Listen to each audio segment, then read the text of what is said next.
What's up, everyone? Welcome back to the channel. Here with another team breakdown, here with the Buffalo Bills team breakdown, so let's get right into it. Last season for the Bills, 11-6 record, which was first in the AFC East and second in the AFC, ended up losing in the divisional round of the playoffs. So, good season for the Bills. Obviously, didn't go all the way, which I'm sure a lot of Bills fans were hoping for, but nonetheless, still a good season.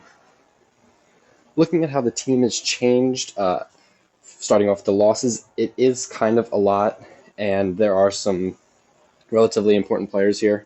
Stefon Diggs pictured, losing your wide receiver one.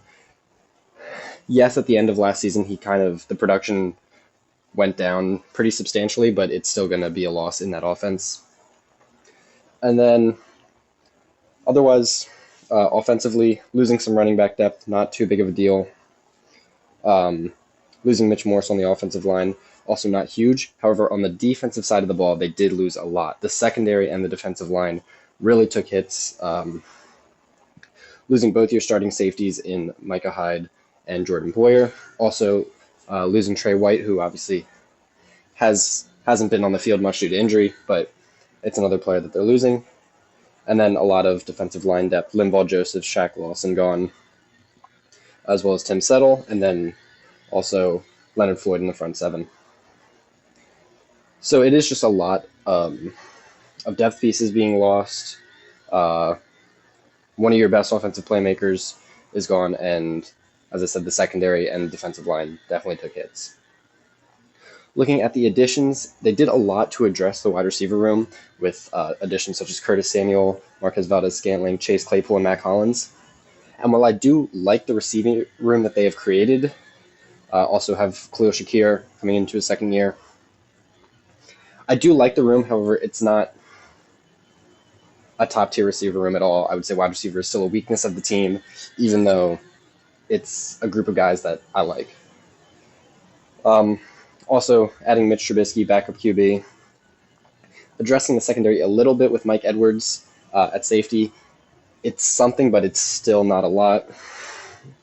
Adding Leo Collins on the offensive line, and then adding Dwayne Smoot and Nicholas Morrow as well on defense. So I feel like their additions, they really invested a lot into the receiver position. Don't really have a top guy in that group. They just kind of have a lot of, I would say, mid-tier wide receivers, and they're just going to hope they can make it work. Kind of what you've seen Patrick Mahomes do with the Chiefs a lot, where they haven't had like a clear-cut wide receiver one, but they're still able to find success. I imagine that's what the Bills are going to try to do with Josh Allen, and I believe that he can have that level of success. But it is going to be obviously a downgrade from what they have had in the past. As well as their defensive additions, solid, but due to how much they lost, I don't know if just these are going to be enough to make up for it. Now, looking at the draft as well, again, investing heavily in wide receiver. Ended up trading out of the first round, but got Keon Coleman with the first pick in the second round. So it's another guy to add to that receiver room. Unproven, we'll see when in his rookie year. I think he can definitely have a strong start to his career, come and have an impact right away. There's definitely a wide open lane to the wide receiver one role in Buffalo, and I'm sure Bills fans would love to see him step into that role. So that's definitely a possibility. After that, addressing the defense back-to-back with Cole Bishop and Dwayne Carter. Secondary and defensive line were two spots that they really needed to address with depth. And also they still need starters in the secondary, losing both your starting safeties. You do bring in Mike Edwards. But obviously there's definitely more to be added there. End up getting running back depth, offensive line, and then just more defensive players and offensive linemen down the board. So solid draft class, but overall I would say this offseason the Bills did get worse. And I think their offense might not be as productive as it has been. However, I still think Josh Allen can make it work with these guys. As I said, I do like the receiver room. It's just not one of the more talented ones in the league. And then defensively, lost a lot, added some pieces. It's kind of a gamble to see if it'll work out or not. As for their opponents next season, playing in the AFC East, It is looking like it's going to be a pretty tough division this year. Bills playing, obviously, the Dolphins, Jets, and Patriots. The Dolphins have been a strong team, and I think they're going to continue to do so. The Jets, I think, are going to be another very strong team this season. The Patriots, it's going to kind of hinge on how Drake May does his rookie year. Personally, I don't think the Patriots are going to be super competitive this season, but if Drake May comes out and is just an incredible rookie quarterback, the Patriots may also cause some problems. Also playing the NFC West and AFC South, so Cardinals, 49ers, Seahawks, and Rams. Some tough games in there, I think. Also some winnable games in there for Buffalo, but I don't think any would be quote-unquote easy. And then the AFC South, playing the Titans and Jaguars, as well as the Texans and Colts. Similarly to the NFC West, there are, I think, all games that could be competitive. I don't think there's any easy ones. Maybe the Titans, you could argue, should be an easy win for Buffalo, depending on how you see the Titans this upcoming season. But there are also definitely some tough games in there. The Texans and Colts I expect to be two good teams this season, and the Jags could also be competitive as well.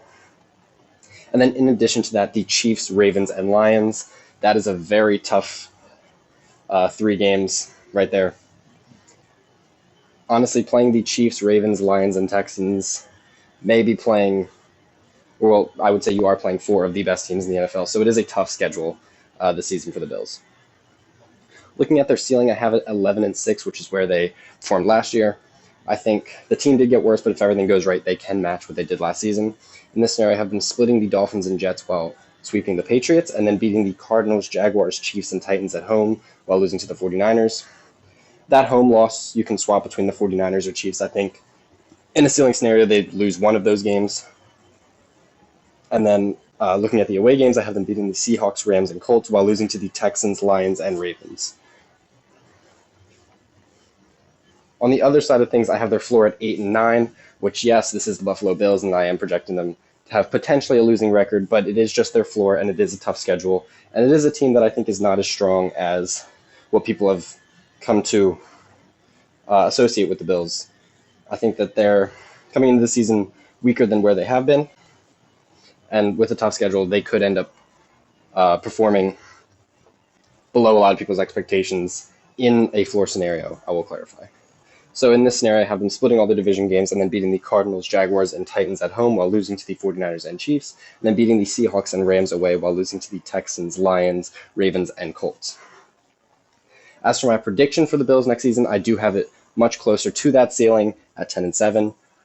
I don't think the Bills are going to have a losing record. I still think they are a good team. I think Josh Allen is a very incredible quarterback, and I think he's going to make it work. I think this is a team that can still contend for the playoffs and probably win games in the playoffs. So, yeah, I just saying it's a possibility that they could underperform where people expect, but I do still think they will be a good team. So in this scenario, have them, once again, splitting the Dolphins and Jets while sweeping the Patriots, and then beating the Cardinals, Jaguars, and Titans at home while losing to the 49ers and Chiefs, and then away beating the Seahawks, Colts, and Rams while losing to the Texans, Ravens, and Lions. But yeah, that's all I have to say for the Buffalo Bills for this upcoming season. Please let me know what you thought of the video in the comments, as well as your opinions for the Bills, anything you agree with, disagree with, anything of the sort. If you like the content, feel free to subscribe to the channel, and I will see you in the next video.